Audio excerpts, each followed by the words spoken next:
আধার epic ration card চলবে না কেন? এটা কিন্তু বড় প্রশ্ন। SIR স্পেশাল ইন্টেনসিভ রিভিশন বা বিশেষ নিবিড় সমীক্ষা কি কি নথি থাকা প্রয়োজন? সকলকে কি নথি জমা দিতে হবে? কি প্রক্রিয়া SIR বা এই সমীক্ষা? এ বিষয়ে কি কি প্রশ্ন উঠছে? নমস্কার বন্ধুরা, আগস্ট মাস থেকেই শুরু হতে যাচ্ছে আমাদের পশ্চিমবঙ্গে স্পেশাল ইন্টেনসিভ রিভিশন, সংক্ষেপে SIR। আর এখানে আপনাদের কোন কোন কাগজপত্র দরকার পড়বে আপনাদের নাগরিকত্ব প্রমাণ করতে গেলে? 2002 সালের পরে যদি আপনার ভোটার কার্ড হয়ে থাকে তাহলে আপনাদের কি কি কাগজপত্র দিতে হবে সম্পূর্ণটাই আজকের এই ভিডিওতে জানাতে চলেছি। তাই ভিডিওটিকে একদমই স্কিপ না করে মনোযোগ সহকারে দেখতে থাকুন। পশ্চিমবঙ্গে কি কি নিয়ম চালু করতে চলেছে নির্বাচন কমিশন বা নতুন নিয়ম কি বেঁধে দিয়েছে সম্পূর্ণটাই আজকের এই ভিডিওতে জানাবো। চলুন বন্ধুরা শুরু করছি। শুরু করার আগে আপনাদের কাছে ছোট্ট একটি রিকোয়েস্ট, যদি এই চ্যানেল নতুন দর্শক হয়ে থাকো তো চ্যানেলটিকে অবশ্যই সাবস্ক্রাইব করে রাখবেন এইরকমই নিত্য নতুন ভিডিওগুলি সবার আগে পাওয়ার জন্য। তো বন্ধুরা এখানে প্রথমেই দেখতে পাচ্ছেন এখানে বলা হয়েছে পশ্চিমবঙ্গ ভোটার তালিকা নিবিড় সমীক্ষা কি? নাম রাখতে গেলে কি কি নথির প্রয়োজন জেনে নিন আনন্দবাজার.com পড়ে। তো বন্ধুরা নিবিড় সমীক্ষা কি অর্থাৎ স্পেশাল ইন্টেনসিভ রিভিশন সংক্ষেপে SIR কি? এখানে নাম রাখতে গেলে কি কি নথির প্রয়োজন হবে বা কাগজপত্রের প্রয়োজন হবে সমস্তটাই কিন্তু জানতে পারবেন।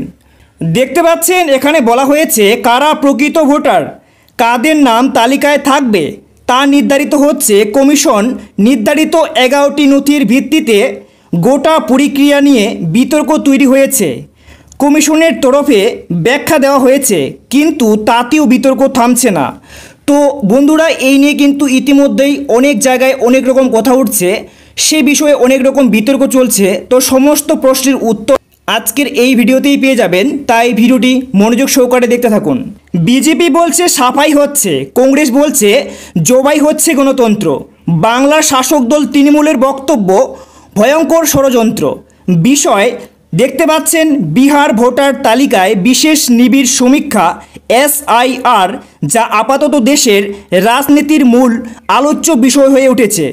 ভোটমুখী বিহারে যা পরিচালনা করছে জাতীয় নির্বাচন কমিশন, কারা প্রকৃত ভোটার, কাদের নাম তালিকায় থাকবে তা নির্ধারিত হচ্ছে কমিশন নির্ধারিত 11টি নথির ভিত্তিতে।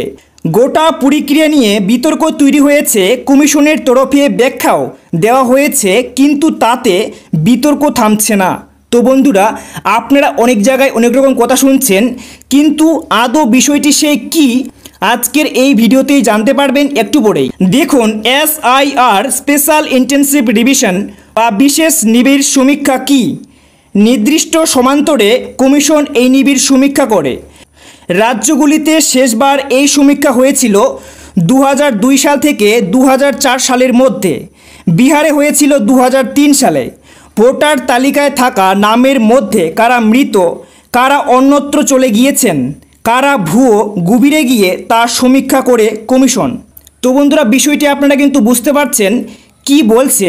তারপরে দেখতে পাচ্ছেন তারপরে তৈরি করে সংশোধিত তালিকা। জুন মাস থেকে বিহারে এই প্রক্রিয়া শুরু হয়েছে। প্রথম ধাপে 52 লক্ষ ভোটারের নাম বাদ পড়েছে ভোটার তালিকা থেকে, তারপরে 65 লক্ষে গিয়ে দাঁড়িয়েছে।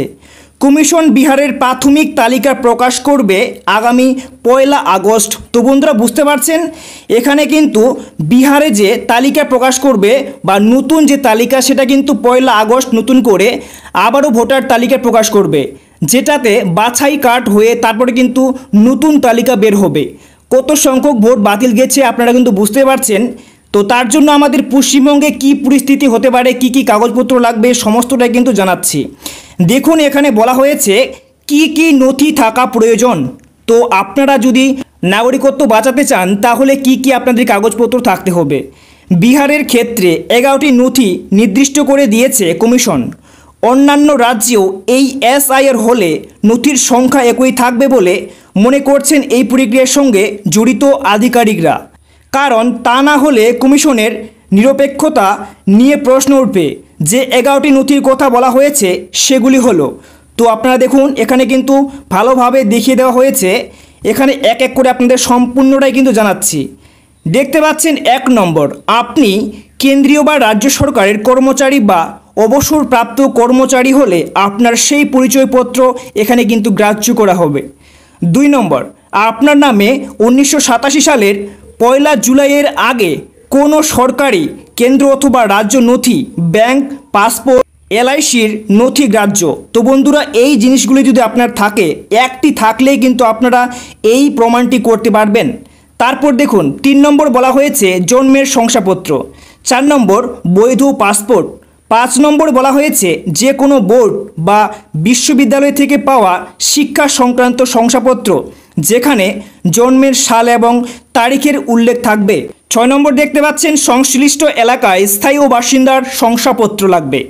দেখতে পাচ্ছেন 7 নম্বর তপশিলি জাতি, উপজাতি এবং অন্যান্য অনগ্রসর শ্রেণীভুক্ত হলে তার শংসাপত্র অর্থাৎ এসসি সার্টিফিকেট আপনাদের থাকলেই কিন্তু আপনারা প্রমাণপত্র হিসেবে দিতে পারবেন। 8 নম্বর দেখতে পাচ্ছেন জাতীয় নাগরিক পঞ্জি, দেখতে পাচ্ছেন এনআরসি তালিকার নাম। 9 নম্বরে দেখতে পাচ্ছেন বনাঞ্চলের অধিকারের শংসাপত্র। 10 নম্বর রাজ্য সরকার বা স্থানীয় প্রশাসনের তৈরি করা পারিবারিক রেজিস্টার। 11 নম্বর দেখতে পাচ্ছেন সরকার প্রদত্ত জমি বা বাড়ির নথি, দলিল, পর্চা ইত্যাদি। এই 11টির মধ্যে একটি যদি আপনাদের থেকে থাকে তাহলে কিন্তু আপনারা আপনাদের নাগরিকত্ব প্রমাণ করতে কেউ আটকাতে পারবে না। তারপর দেখুন এখানে বলা হয়েছে, আমরা তো জানি যে আধার কার্ড, ভোটার কার্ড এবং রেশন কার্ড আইডেন্টি কার্ড হিসেবে ব্যবহৃত করা হয়, কিন্তু সেগুলিকে কেন গ্রাহ্য করা হচ্ছে না? আধার, এপিক, রেশন কার্ড চলবে না কেন? এটা কিন্তু বড় প্রশ্ন। দেখতে পাচ্ছেন এসআইআর নিয়ে একগুচ্ছ মামলা হয়েছে সুপ্রিম কোর্টে।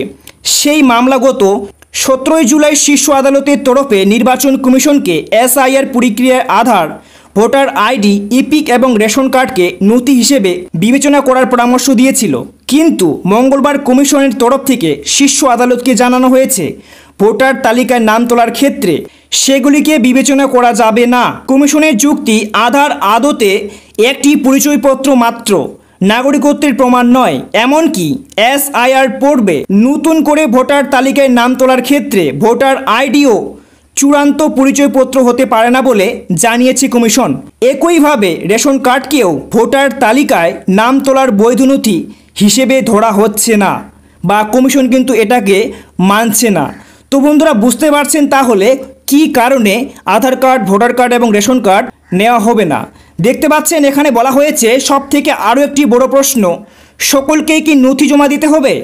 না, সমস্ত প্রাপ্তবয়স্ককেই ভোটার তালিকায় নাম তোলার জন্য উদ্বিগ্ন হতে হচ্ছে না।